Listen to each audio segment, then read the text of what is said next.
طبقی که میبینید بسیار زیاد اینجا خاک و گرد و غبار از کمپ و از مقررگاهی که پیشتر به تصویر کشیدم کمی فاصله گرفتیم و در قسمتی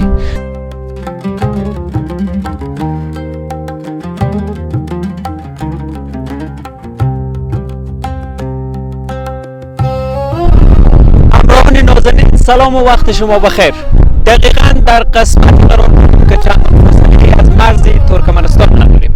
در اینجا کمپ قرارگاهی است که توسط از کمپ امنیتی پروژه توپی گرفته میشه.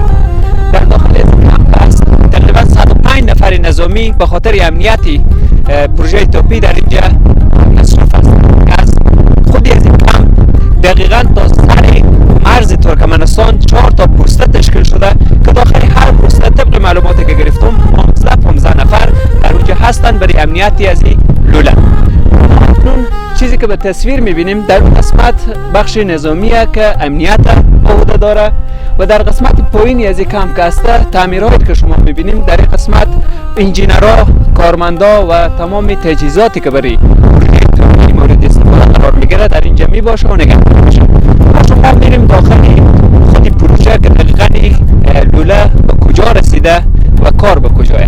با ما باشیم تا ختم از این پروژه به کدام قسمت شهر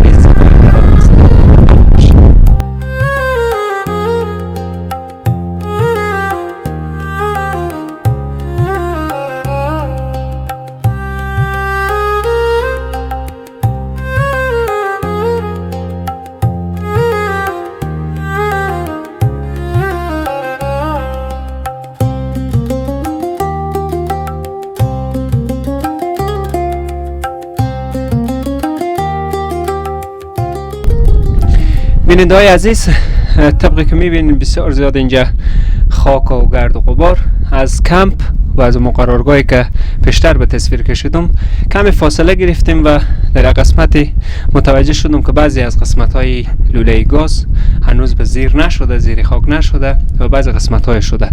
ما در کل میخوایم ببینیم که این لوله گاز تا به کدام قسمتی هرات رسیده، یعنی آخرین قسمتی رو میخوایم بریم ببینیم که به کجا رسیده و دقیقاً به کدام منطقه رسیده و کار به کجا جریان داره. با ما باشین.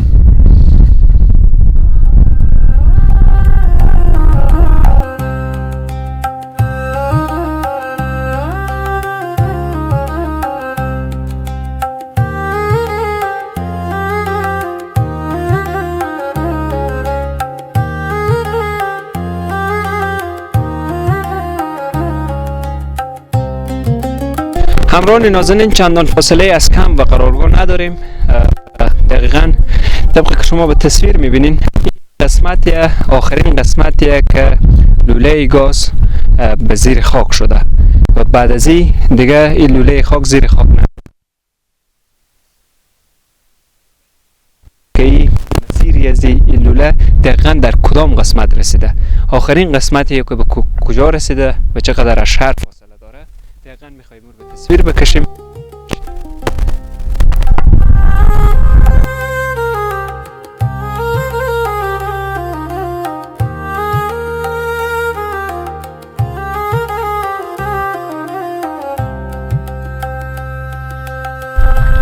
بیننده های عزیز، طبقی که به تصویر میبینیم دقیقاً در روبروی ما که هسته قرارگاه وجود داره و در پایینتر از قرارگاه تجهیزاتی که برای پروژه توپی مد نظر گرفته میشه تمام تجهیزات در اینجا است. همچنان شما در اون قسمت که به تصویر میبینین خود لوله گازه و دقیقاً ما در جای استادیم که هیئت‌ها و کسانی که مسئولیت دارن از کشور ترکمنستان میاین یا که مقام های بلند پایه میخواید نظارتی برای لوله گاز داشته باشه دقیقاً جای استادیم که هلیکوپتری از اینا در همینجا نشست میکنه.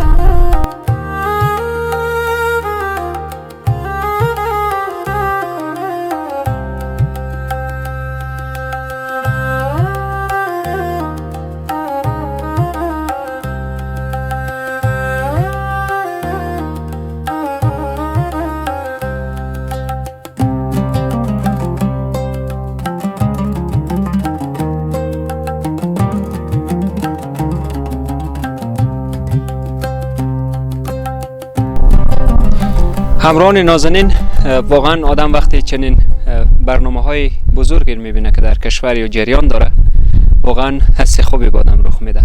از هر نگاهی بالاخره امروز آمدیم با همکارا قسمت های از پروژه توپیر به تصویر کشیدیم و عملا دیدیم که کار جریان داره و به کجا رسیده.